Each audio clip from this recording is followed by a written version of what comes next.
পুরো একাদশ ভরাই রাখছেন আপনি ব্রেনলেস ব্যাটার দিয়ে, আর আপনি ম্যাচ জিততে চান 190 কেন রে ভাই? আপনাকে যদি সামনে 120 রান 50 রানও টার্গেট দেওয়া হয়, যে ব্যাটাররা বাংলাদেশ বর্তমান টিমে আছে আপনাদেরকে যে ম্যাচটা জিতাই দিবে এই সিউরিটি আপনি পাবেন না। হয়তোবা দুই একটা ম্যাচ ঝড়ে বক মরে এইরকম হয়তোবা আপনি দুই একটা ম্যাচ হয়তো জিতে দিতে পারেন, কিন্তু আপনি সিউরিটি দিতে পারবেন না যে আমি 150 রানের মধ্যে প্রতিপক্ষকে আটকাই ফেলছি, আমি এই ম্যাচটা জিতে যাব। বলাররা কত সুন্দর, যে মাঠে গড় অ্যাভারেজ রানই ছিল 264 রান, সেই মাঠে আপনার 190 রানের মধ্যে আফগানিস্তানকে আটকাই দিয়েছে বোলাররা। সেই ম্যাচ ব্যাটাররা জিতিয়ে নিয়ে আসতে পারলো না, জাস্ট 81 রানে হারলো। মানে 191 রানের টার্গেট, ওয়ান ডে ম্যাচ 50 ওভারের খেলা, 81 রানে হারলাম আফগানিস্তানের বিপক্ষে, পরপর দুইটা ম্যাচ হারলাম। এই হলো বাংলাদেশের ব্যাটারদের কন্ডিশন। মানে ধৈর্য কাকে বলে, ন্যূনতম ধৈর্যশীল না এই ব্যাটসম্যানগুলা, একদম ওপেনিং থেকে শুরু করে সবাই। আর জাকের আলী অনেকের কথা এতবার বলছি, তাকে নিয়ে আর কথা বলার কোনো ইচ্ছাই হয় না। মানে কি দেখে জাকের আলী অনেককে যে দলে রাখতেছে, একাদশে রাখতেছে, সেটা টিম ম্যানেজমেন্ট বা নির্বাচকরাই জানে।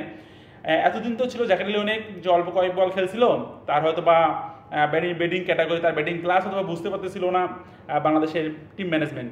কিন্তু আজকে 43 বল খেলছে, 18 রান করছে। 43 বল খেলে কি তাকে মনে হয়েছে যে সে স্বাচ্ছন্দ্যে খেলতেছে? একটা বলো সে স্বাচ্ছন্দ্যে খেলতে পারতেছে, কিংবা তার খেলার কোনো ধরন আছে, কিংবা একে দিয়ে যে কিছু হবে ভবিষ্যতে, এরকম কি কারো, মানে যারা ক্রিকেট বোঝে তারা একটু জানাবেন তো, যে কখনো কি মনে হয়েছে এরকম যে জাকের আলী অনেক কি দিয়ে কোনো কিছু ভবিষ্যতে হবে?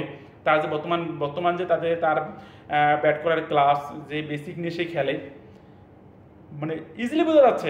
সে যদি তার ব্যাটিং অ্যাপ্রোচ পরিবর্তন না করে, সে যদি নিজেকে নিয়ে কাজ না করে, সে কখনোই বাংলাদেশ টিমে টিকতে পারবে না। তাহলে তাকে নিয়ে কেন আমি একাদশে তাকে বারবার রাখা হচ্ছে জাকের আলী অনেককে? আর মানে জাকের আলী অনেকের মানে যে 43 বল খেলছে রে ভাই, সে গামটাম ছেড়ে ক্রিকেট খেলা যে এত কষ্টের, ক্রিকেট খেলা যে এত কঠিন, সেটা জাকের আলী অনেককে না দেখলে কেউ বুঝতে পারবে না। কামলা খাটাও এর চাইতে সহজ মনে হয়, ক্রিকেট খেলা যে এত পরিমাণ কঠিন আমি জানতাম না। সে মানে ঘেমে টেমে অবস্থা খারাপ, এত পরিমাণ চুইংগাম খাইলে তুমি তো ঘাম ভাই, চুইংগাম খাইতে খাইতে তো ঘামি যায়, পুরো শরীরের অবস্থা খারাপ। আর একজন নুরুল হাসান সোহান উঠবস, মানে আপ ডাউন করতে করতেই তার অবস্থা খারাপ। সে থাকবে কি, মানে ব্যাটিংয়ে যখন আসছে নুরুল হাসান সোহান, তখন থেকে সে মানে কেন আসলাম ব্যাটিংয়ে এরকম একটা তার ভাব, মানে তার অতিষ্ঠ অবস্থা প্রথম থেকেই। কোনো রকম বলারের হাতে, মানে ফিল্ডারের হাতে বল দিয়েই দৌড়াচ্ছে রানের জন্য, মানে আউট হওয়ার জন্য তাড়াহুড়ো শুরু করে দিছে। ভাই ভালো বলার থেকে একটু সমীহ করে খেলো, ঠিক আছে? তাহিদ হৃদয় তুমি এত সুন্দর খেলতেছো, মানে রশিদ খানকে 6 মারতেই হবে, মানে টার্গেটের জন্য রশিদ খানকে 6 মারতে হবে। ম্যাচ জিতি আর না জিতি ভাই, রশিদ খানকে 6 মারতে হবে। টি-20 ম্যাচে কি করো? টি-20 ম্যাচে তো মানে আমার দরকার হয় 20 বলে 30 রান, তোমরা ওখানে টেস্ট খেলায় আসো। আর ওয়ান ডে ম্যাচে সেখানে আপনারও কতগুলো আবার বাকি আছে বল, মানে রান যেটা আমার দরকার তার চাইতে অনেক বেশি বল এখন বাকি আছে। সেখানে একদম সব অধৈর্য সুন্দরভাবে শুধু মানে খেলাটা চালিয়ে নিয়ে গেলেই ম্যাচটা আমরা জিততে পারি, সেই ম্যাচটা জিততে পারলাম না। এই বাংলাদেশের মানে এই যে বাংলাদেশ টিম আছে, এটাকে নিয়ে ন্যূনতম আশা করা আমাদের বোকামি। মানে আপনারা শুধু হতাশাই করবে আর মুখ দিয়ে শুধু গালি বের হবে, অযথা এই বাংলাদেশের খেলা না দেখাই ভালো।